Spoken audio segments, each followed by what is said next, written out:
எங்களை அழிச்சுக்கிட்டு நயினார் ஜெயிக்கிறதுக்கு நாங்க ஒன்றும் முட்டாள்கள் அல்ல. பழனிசாமி முதலமைச்சராக வேட்பாளராக அறிவிக்கப்படுகின்ற பட்சத்தில் எங்களால் ஏற்றுக்கொள்ள முடியாது. அண்ணாமலை நல்ல நண்பர். அவர் எங்கள் கட்சிக்கு கூடாத ஒரு விஷயத்தை நாங்கள் சூசைட் படிக்கிற மாதிரி விஷயத்தை அவர் எப்படி வந்து எங்கள்ட்ட பேசுவார்? கரெக்டா? அதுதான் உண்மை. பழனிசாமி முதல்வர் வேட்பாளர் தான் நாங்களால் எப்படி ஏற்றுக்கொள்ள முடியும்? வேற யாரோ ஒருவர் இருந்தா கூட எங்களுக்கு பிரச்சனை இல்லை. பழனிசாமி முதலமைச்சராக இருந்தால் நாங்கள் எப்படி கூட்டணி சொல்ல முடியும்? அதனாலதான் வெளில வந்து வேற ஒண்ணும் இல்லை. அதெல்லாம் நாங்க எனக்கு தெரியாது. அவங்க கட்சியோட பிரச்சனை.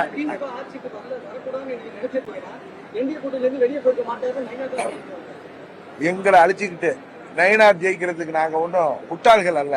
எங்களை மதிக்காதவர்களை யாரா இருந்தாலும் நாங்கள் எதிர்கொள்வோம்.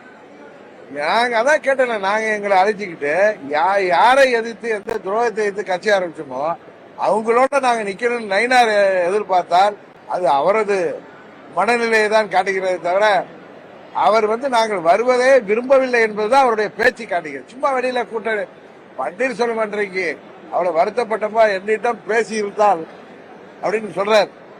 அதுலயே அவர் மனநிலை புரிகிறது. இதுக்கு மேல அவரை எல்லாரும் புரிந்து கொள்வார்கள். இதுக்கு மேல நான் பேச விரும்புகிறேன். அதாவது எங்களை அழைத்துக் கொண்டு நாங்கள் தற்கொலை செய்து இன்னொருத்தரை காப்பாற்ற வேண்டிய அவசியம் எங்களுக்கு கிடையாது. திருந்த வேண்டியவர்கள் அவர்கள், திருத்தப்பட வேண்டியவர்கள் அவர்கள். அவ்வளவுதான், போதுங்க. டயா பூஸ்டர் சுகருடைய ரிமோட் கண்ட்ரோல் இனி உங்க கையில. அனைத்து மருந்து கடைகளிலும் கிடைக்கும்.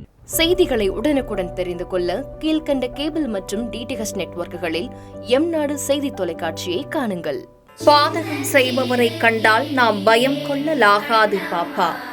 மோதி மிதித்து விடு பாப்பா, அவர் முகத்தில் உமிழ்ந்து விடு பாப்பா. அண்மை செய்திகளை உடனுக்குடன் தெரிந்து கொள்ள இணைந்திருங்கள் எம்நாடு தொலைக்காட்சியுடன்.